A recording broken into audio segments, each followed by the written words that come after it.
And we talk about hair transplants, very few people know the difference between FUT, FUE, and DHI.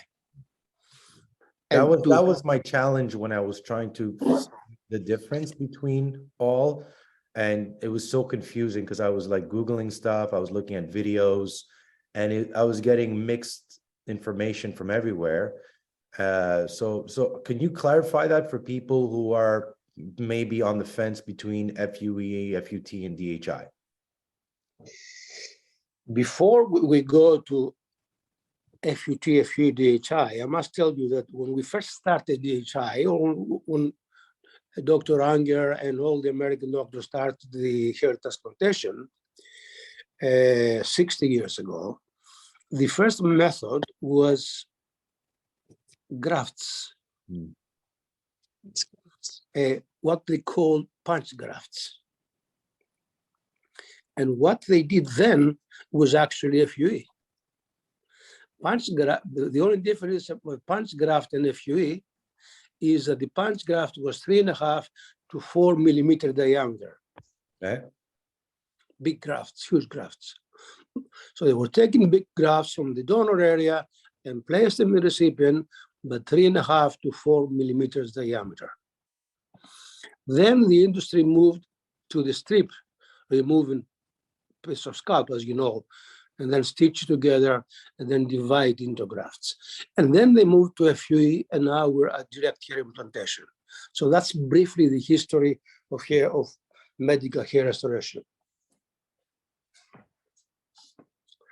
So if you ask what the difference between FUT, FUE, that's very simple. FUT, they remove a piece of scalp and they sew it together, which should be illegal in my opinion. And then FUE, is the 1 to 1.1 to 1.2 millimeter grafts removed. Then they divide it under microscope. Then in the recipient area, we make holes, and then they place them with forceps. So the placement on FUE is the same as FUT. Okay. So what's DHI different? DHI extracts with a very precise extraction system, single-use instruments. They take them precisely after organizing the pattern, and they place them immediately on the DHI implanter, which places them in the recipient without holes or forceps. So it's a direct method, less time outside the body, over 90% survival, where the average method is 65% survival. Total control of direction, angle, and density, and that makes it superbly different than any other method.